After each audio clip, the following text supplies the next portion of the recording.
تو جو لوگ کہتے ہیں اہل حدیث نیا نام آیا، نیا نام، بھائی پہلے تو ایک بات سمجھو، ایک تھا معاملہ کھانا، پہلے کھانا ہی بولتے تھے، لیکن جب کیمیکل فرٹیلائزرز، جینیٹکلی ماڈیفائڈ، جب ایسی چیزیں آ گئی تو ایک آ گئی چیز آرگینک.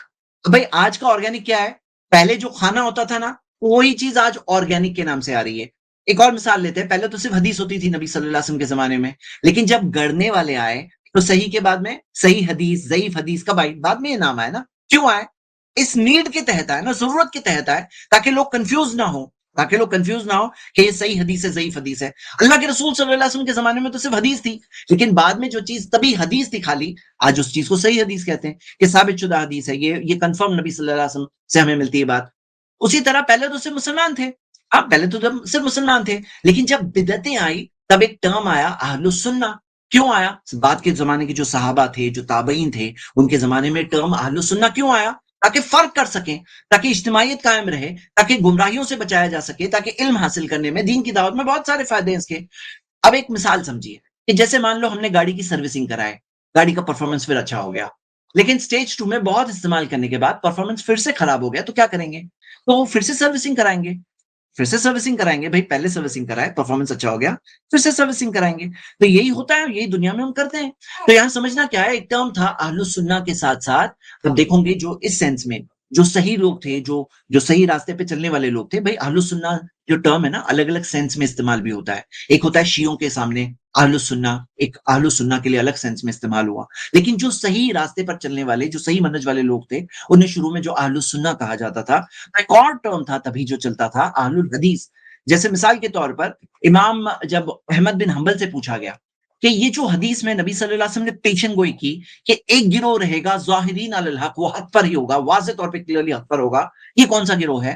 تو انہوں نے کہا ان لم یکونوا اہل الحدیث فلا ادری من هم، اگر یہ اہل حدیث نہیں ہے تو مجھے پتہ نہیں کون ہے. اگر یہ گروہ اہل الحدیث نہیں ہے تو مجھے پتہ نہیں یہ کون سا گروہ ہے. وہ کہتے ہیں امام احمد بن حنبل رحمہ اللہ. تو یہاں پہ سمجھنا کیا ہے کہ امام احمد بن حنبل کیا کہہ رہے تھے؟ بعض لوگ اسے گھمانے کی کوشش کہتے ہیں صرف اہل حدیث سے مراد، یعنی کہ صرف حدیث کے اسکالرز، بولتے صرف حدیث کے اسکالرز مراد ہے. لیکن سمجھنا یہ ہے کہ امام احمد بن حنبل سے سوال کیا پوچھا گیا تھا؟ جو نبی صلی اللہ علیہ وسلم نے فرمایا کہ ایک گروہ رہے گا جو واضح طور پر حق پر ہوگا، تو کیا بات ہو رہی ہے؟ واضح طور پر جو حق پر ہوگا وہ کون سا گروہ ہے؟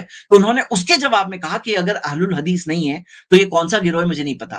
تو اہل الحدیث یہ جو منہج تھا، اس منہج کا نام تھا، اسے اہل الحدیث تبھی بھی کہا جاتا تھا، اور اس زمانے میں بھی نام تھا. بلکہ میں آپ کو ایک بتا دوں کہ اگر آپ سنن ترمذی میں، جامعہ ترمذی میں سرچ کرو تو آپ کو 82 جگہوں پر اہل الحدیث نام ملے گا کہ اہل الحدیث یہ کہتے ہیں، اہل الحدیث یہ کہتے ہیں.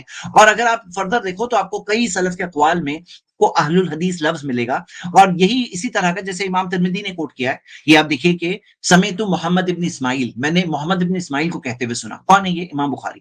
یقول، وہ کہتے ہیں سمیت علی ابن المدینی، جو ان کے استاد تھے علی ابن مدینی، میں نے ان سے سنا. یقول، کیا کہا؟ وذکر ھذا الحدیث، اس حدیث کا ذکر کیا. کون سی حدیث؟ ظاہرین علی الحق والی حدیث، کہ ایک واضح طور پر حق پر ایک گروہ رہے گا.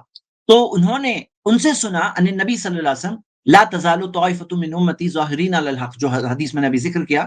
تو اس بارے میں علی ابن مدینی نے کہا فقال علی ہم اہل الحدیث، یہ اہل الحدیث ہیں، یہ اہل الحدیث ہیں.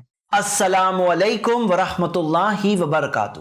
اس کلپ کی فل ویڈیو دیکھنے کے لیے ہمارے چینل پر ضرور آئیں. آئی پلس ٹی وی نے ایک نیا یوٹیوب چینل شروع کیا ہے جس کا نام ہے آئی پلس ٹی وی اختلاف کا حل. اس چینل پر صرف اختلافی مسائل پر ویڈیوز آئے گی، لیکن دلائل کے ساتھ اور بھائی چارگی کے ساتھ. آپ کو میں دعوت دیتا ہوں کہ آپ بھی ہمارے اس چینل کو سبسکرائب کریں، ہماری ویڈیوز کو شیئر کریں اور نوٹیفیکیشن آئیکن کو آل سلیکٹ کریں تاکہ آپ کو ہماری ویڈیوز کا نوٹیفیکیشن مل سکے. جزاک اللہ خیر، والسلام علیکم ورحمۃ اللہ.